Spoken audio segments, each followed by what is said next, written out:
이번 카타르 월드컵에서 우리 축구팀 대표팀 기적의 16강 진출을 이뤄냈습니다. 하지만 월드컵을 끝으로 파울루 벤투 감독이 한국 축구와의 작별을 선언해서 축구 팬들의 아쉬움이 커지고 있는데요.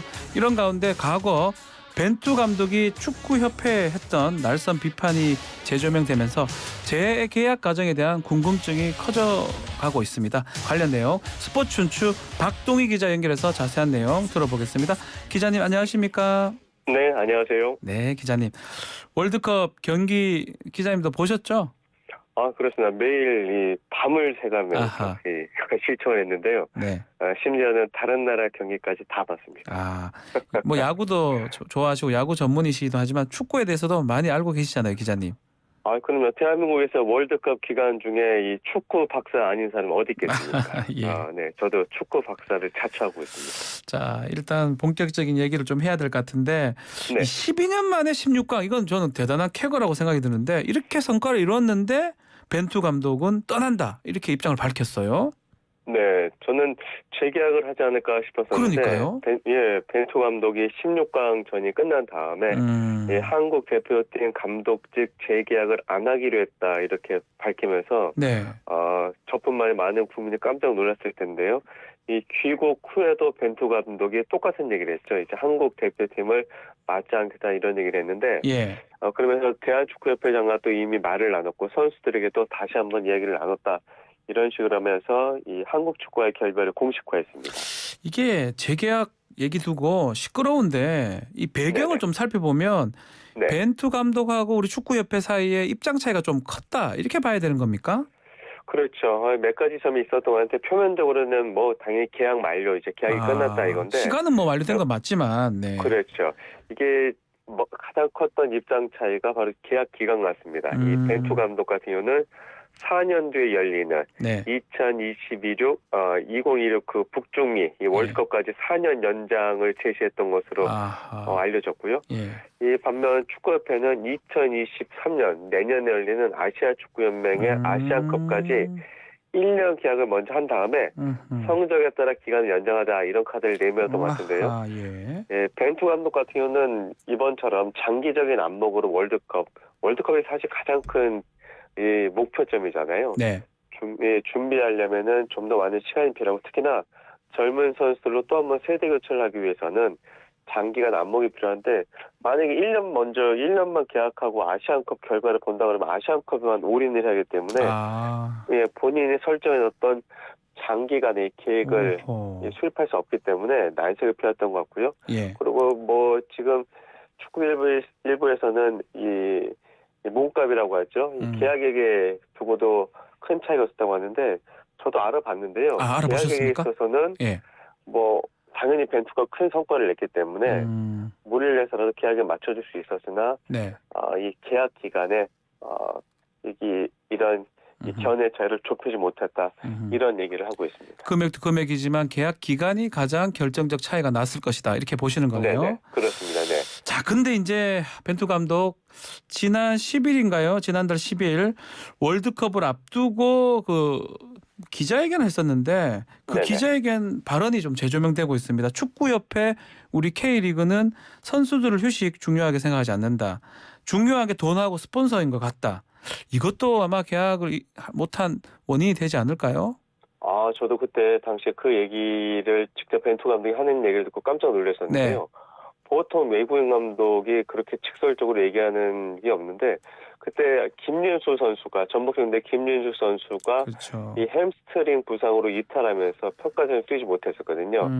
팀 훈련에 참가하지 못하고 줄곧 치료와 회복이나 뭐 재활에 매달렸었는데 그 장면을 보고서 벤투 감독이 그 얘기를 했었는데요.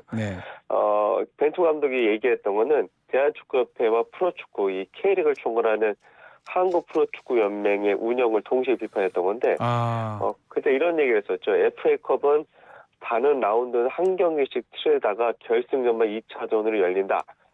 K리그 승강 플레이오프도 마찬가지다. 1차전과 2차전 사이 휴식 시간이 72시간밖에 되지 않는다. 이러면서 선수들의 휴식보다 돈이나 스폰서 등 다른 것들을 더 중요한 게 여기는 것 같다. 불만을 토로했는데 보통 월드컵이라는 큰 행사를 앞둔 감독 입장에서는 당연히 모든 초점이 이 대표팀에 맞춰지길 바랄 것이고요. 음흠. 특히나 벤투 감독이 그 전에도 그런 우려와 걱정을 계속 들려줬음에도 불구하고 그게 잘 수용되지 않았기 때문에 대놓고 작심 당시에 토로했던 게 사실이고 이번에 16강전이 끝나고도 그때 벤투 감독의 발언이 네. 다시 재조명됐었죠.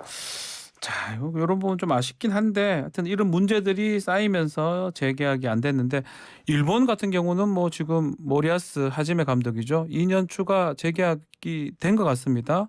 일본은 네네. 좀 달리 보는 것 같긴 해요. 여기서 우리 한 가지 짚고 넘어갈 게 네. 뭐냐면 그 축협분이 축구협회? 그런 얘기를 하더라고요. 지금 뭐 16강 감독 가운데 외국인 감독은 우리나라밖에 없다. 다 내국인 감독들이 맡고 있다. 아하. 네, 언제까지 우리 외국인 감독에게 바톤을 맡겨야 되냐 뭐 이런 얘기를 하는데 예. 제가 그러면서 이제 일본 예를 들더라고요. 일본도 자국인 감독 아니냐. 모리아스 하지메 감독. 예. 근데 좀 저희와 다른 게 있는 것 같아요. 일본 같은 경우는 뭐 제가 그분한테 이렇게 직접적으로 했던 게 일본도 한국처럼 학연 지연을 따져서 선수 선발하고 선발하지 않더라도 그런 오해를 받는 거 같냐 물어봤었는데 예. 우리 한국 대표팀 선수나 팬들이 가장 우려하는 게 내국인 감독한테 우려하는 게 학연 지연을 따라서 선수 선발과 기용을 할 수도 있다는 우려감이 지금도 남아있는 거잖아요. 네, 그 우려감을 불식시키지 않은 상태에서 일본과 우리를 단순히 비교하는 건 좀 넌센스 아니야. 그리고 성과를 특히나 벤투 감독은 빌드업 축구에서 성과를 냈던 거잖아요. 그렇죠. 이 감독이 해온 이 성과를 누가 유지할 수 있고 승계하고 발전할 수 있는 이 관점이 돼야 되는데 제가 말씀드릴 수는 없으나 그 축협 관계자분이 몇몇 번을 언급해 주셨는데 그 감독들을 선임하려는 이유 가운데 하나가 애국심도 있었어요. 자, 그러면 애국심이 뛰어난 축구인이다. 네. 애국심은 다 뭐 대부분 있지 않나요? 내국인이라면. 그럼요. 애국심 없는 감독이 있으면 안 되는데. 만약 애국심이 감독 선정에 뭐 그분이 그 말에 얼마나 비중을 둔지 모르겠습니다만 기준이라고 한다면 이건 누가 봐도 웃을 일이잖아요. 자, 말 나온 김에 그러면 내부적으로 지금 거론되고 있는 내국인 감독 뭐 누구가 있습니까? 뭐 지금 얘기가 많이 나오고 있는 뭐 최용수 감독 이름도 나오고요. 그리고 심지어는 뭐 축구에서 나오고 있는 안정환 얘기도 나오는데 저 안정환 씨는 방송인이라고 하는 게 지금은 맞는 것 같긴 한데. 네네. 그리고 이제 김학봉 감독 얘기 나오는데 물론 이분들은 하나같이 뭐 축구협회랑 이와 관련돼서 이야기를 나눈 적이 없다. 이게 부인들을 하고 계시고 있고요. 그리고 아주 특정인의 이름이 나와서 유력하다 이렇게까지 이름이 나오진 않았는데 축구협회의 대체적인 방향은 내국인 감독으로 결정이 될 것 같아요. 그리고 연봉도 10억 이하. 10억 이하로 어느 정도 정해놓은 것 같더라고요. 최용수 감독은 벌쩍 뛰더라고요. 뭐 얘기 들은 적도 없는데 왜 나한테 그러냐 이렇게 아니라고 말씀을 하셨던 것 같고. 네, 그러니까 최용수 감독도 좋은 감독님이고 당연히 그분이 대표팀 감독이 된다면 환영받아야 되는데 좀 축구협회의 일처리가 좀 어설퍼 보이는 게 그런 감독이 벌써부터 지금 자기는 후보도 아닌데 욕을 먹고 있잖아요. 그러니까요. 네, 조금 더 좀 세련된 대응을 좀 한다면 그 축구협회에서 기준을 확실하게 좀 내놓으면 좋을 것 같아요. 차기 감독의 기준이 뭐 지금은 좀 약간 이르다고도 볼 수 있겠습니다. 어쨌든 벤투 감독이 그만뒀기 때문에 축구협회가 그러면 차기 감독의 감독상이 있을 거 아니에요. 그렇죠. 그리고 우리 축구계 누가 필요한지 또 누가 후보가 될 수 있는지 명확하게. 그래서 제가 높이 평가하는 게 그전에 김판우 기술위원장 같은 경우는 뭐든지 명확한 기준을 제시했기 때문에 뒷말이 없었거든요. 지금 그런 게 필요하지 않을까 싶어요. 지금도 명확한 기준이 필요하다라고 하는데 그 김병지 축구협회 부회장 같은 경우는 지금 이런 게 좀 예상이 됐다는 식으로 얘기를 하더라고요. 아마 성적하고 별로 상관없이 벤투 감독 재계약 어려울 것이다 이렇게 이미 말씀을 좀 하시긴 했었어요. 그 원래 좀 솔직하신 분이잖아요. 네, 좀 솔직하신 분이다 보니까 이제 라디오 프로그램에 나와서 이제 그런 얘기, 본인이 아시는 얘기를 좀 들려준 것 같은데 여기서 조금 팬들이 약간 발끈했죠. 팬들이 발끈했던 거는 이제 다음 월드컵 출전 국수가 늘어나니까 다음 감독 같은 경우는 2+2년 감독으로 계약이 좀 어떻게 했냐. 그러면서 말의 뉘앙스를 봤을 때는 아주 몸값이 비싼 감독보다는 네. 이제 월드컵 16강을 월드컵 16강이면 월드컵 일단 본선 진출은 가능성이 커졌으니 더 많은 출전국에 나는 커졌으니 그래서 조금 많이 연봉이 비싼 감독 말고 뭐 그런 감독을 모시면 좋지 않겠느냐라고 했는데 팬들은 이렇게 얘기했죠. 우리 눈높이가 이제 16강인데 그렇죠. 더 높은 위치를 우리 축구를 이끌 수 있는 감독을 선임해야 되는데 왜 출전국 수가 늘어난 것에 타켓을 맞추느냐. 뭐 그래서 김명지 우리 축구협회 부회장을 좀 비판도 하고 또 이제 그 계약 과정에서 있었던 이야기에 대해서 너무 축구협회 편을 들지 않느냐라고 하는데 제가 봤을 때는 어떤 의도가 있어서 그런 말씀하시는 것 같지는 않은데요. 네. 네, 그냥 인터뷰를 하는 과정 속에 그냥 그 말씀하신 것들이 오히려 축구 팬들에 좀 반발이 불러오는데 제가 그래서 축구협회에도 물어봤는데요. 네. 뭐 김명지 축구협회 부회장의 발언은 우리의 공식 발언은 아니고 그러니까요. 예. 아니다. 협의된 발언은 아니다. 이런 얘기를 들려줬습니다. 저 그거 말고도 지금 손흥민 개인 트레이너 SNS 게시물도 논란이 되더라고요. 축구협회 네. 반성하고 개선해야 된다. 네네. 그리고 이런 쓴소리를 이렇게 쉽게 하기가 어렵잖아요. 16강이 지금 진출이 된 상황인데. 그렇죠. 네. 이게 저도 직접 봤거든요. 네. 보고 그 프로야구 쪽 트레이너 분이 이분들을 잘 알더라고요.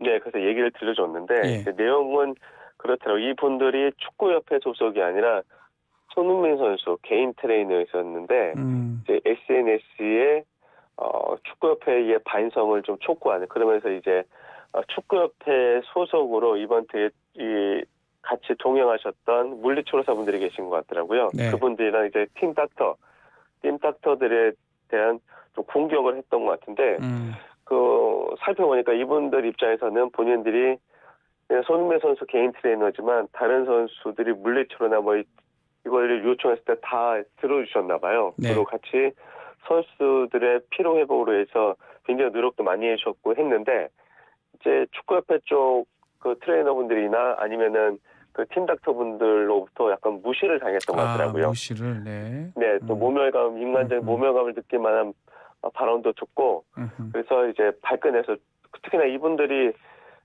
카타르의 선수들의 피로 회복을 도와줄 때 그 숙소비 이런 것들을 축구협회가 부담한 게 아니라 자비로 했나요? 손흥민 선수 쪽에서 직접 부담한 것 같아요. 아이고야. 네, 하다 보니 문제가 있네요. 축구협회로부터 지원은 받지 않는데 선수들을 계속 이제 도와주고 그런 와중에서 축구협회 소속 트레이너가 갈등을 빚다 보니까 SNS에 올린 것 같은데 그래서 축구협회 입장은요 이분들에게 우리가 갈등을 일으킬 만한 일을 제공했는지 잘 모르겠다. 네. 그래서 이분들이 물리치료사 자격증을 갱신하지 않아서 채용되지 못했었고 그리고 지난해 채용 공고에도 지원을 하지 않았었다. 그래서 우리가 직접 이분들에게 또 숙소비도 지원을 하려고 하였으나 네. 이분들이 뭐 거절하고 직접 숙소를 본인들이 구했다. 대신에 우리가 숙소를 대표팀 선수들과 같이 묵을 수 있는 호텔에 네. 예약을 해줬다. 이렇게 얘기를 했는데요. 알겠습니다. 정확한 진실 공방은 이분들이 지금 연락 두절 상태거든요. 네. 근데 좀 연락이 돼서 입을 열게 되면 더 많은 이야기를 알 수 있을 것 같습니다. 좀 확인을 좀 해봐야 되겠습니다. 네네. 다음에 야구든 뭐 축구든 다시 또 우리 기자님 한번 모시고 스튜디오에서 직접 한번 인터뷰를 나눠보도록 하겠습니다. 네, 그래서 마지막으로 드리고 싶은 말씀은요. 짧게요. 네, 예. 네, 짧게. 네. 네. 축구협회가 자꾸 일본 비교하는데 일본은 그 2부 리그 네. 평균 관중이 5천 명이 넘는데요. 네. 우리는 1부 리그 평균 관중이 5천 명도 안 넘는 나라거든요. 네, 그러니까 일본만 바라볼 게 아니라 한국 축구 스스로 발전할 수 있는 길을 찾아야 됩니다. 알겠습니다. 자, 오늘 인터뷰 여기까지 듣겠습니다. 감사합니다. 네, 고맙습니다. 박동희 기자와 함께했습니다.